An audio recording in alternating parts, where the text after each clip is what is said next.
Hello everyone, this is Ana Kabugerang Vlogger, a day in a life as a content creator. Kaya papasabi ka ng hala ng hala hindi. Hi guys! For today's vlog ngayong araw nga po pala gagawa tayo ng kimchi. At first time ko nga rin talaga nagagawa na itong kimchi. Kaya naman nga po pala samahan nyo na nga rin talaga ako. Napanood ko nga lang din talaga to sa Black Up. Kaya naman nga po pala ginaya ko na nga rin talaga siya. Dahil gustong gusto ko nga rin talaga na matikman nga rin po pala tong kimchi. At first time ko nga lang din talaga na makakatikim neto. Dahil hindi naman ako kumakain neto. Anyway nga po pala ng mga oras nga talaga neto. Sinisimulan ko na nga rin po pala nahiwain yung mga pechay bagyo na gagamitin nga talaga natin sa paggawa nga po pala ng kimchi natin. Hala!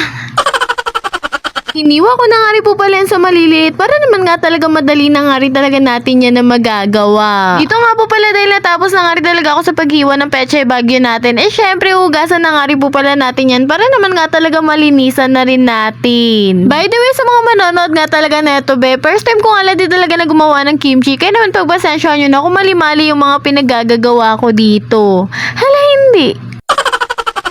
At dito nga po pala sinimulan ko na nga rin talaga siya lagyan ng asin para naman nga talaga lumabas yung lasa ng pechay bagyo nga po pala dahil ito na nga rin talaga yung napanood ko kung paano nga rin talaga gawin yan. At syempre hindi mawawala yung carrots na ihalo nga rin po pala natin sa kimchi na gagawin nga po pala natin kaya naman nga talaga hiniwa-hiwa ko na yun na maliliit. By the way nga po pala mga hindi maraming salamat sa inyo dahil malapit na nga rin talaga tayo mag 9k followers at road to 10k na nga talaga tayo. Sobrang natutuwa ako dahil sobrang dami nga talaga nag-react dun sa last vlog ko nga po pala na gumawa nga talaga ako ng Dubai Chewy Cookie na malapit na nga rin talaga na mag 1M viewers. Kaya naman maraming salamat nga talaga sa inyong lahat. But anyways, sa mga oras nga talaga neto ay naghihiwa na nga rin po pala ako ng radish dyan para naman nga talaga beya na nga rin po pala yung papanghalo natin sa gagawin nating kimchi ngayon. Hala! Finally, natapos na nga rin talaga ako sa paghihiwa ng radish at carrots nga po pala. Kaya naman nga po pala sinimulan ko na nga rin talaga na hiwain yung spring onion. At syempre, hindi pwede mawala yung apple dito. Pero pwede nga talaga kayo gumamit ng peras kung gusto nyo nga po pala. Pero kung ayaw nyo nga talaga, bala na kayo sa buhay nyo. Hala, hindi. Hindi ko na nga rin po pala yan hiniwa na maliliit para pa naman kasi blender ko pa nga talaga yan para naman nga talaga hindi na rin tayo mahirapan sa paggawa nga talaga ng paste dyan sa ating gagawin na kimchi reret.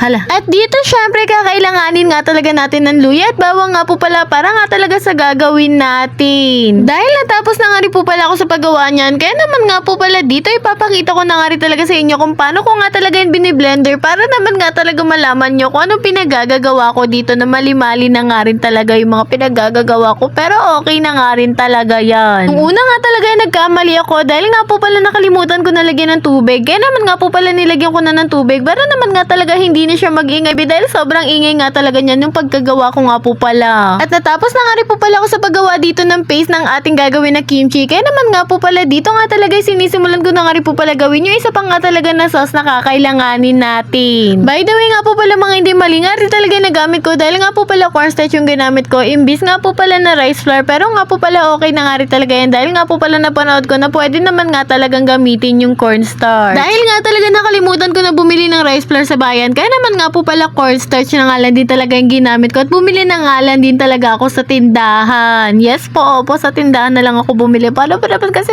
sobrang makakalimutin ng babaeng ito. Hala!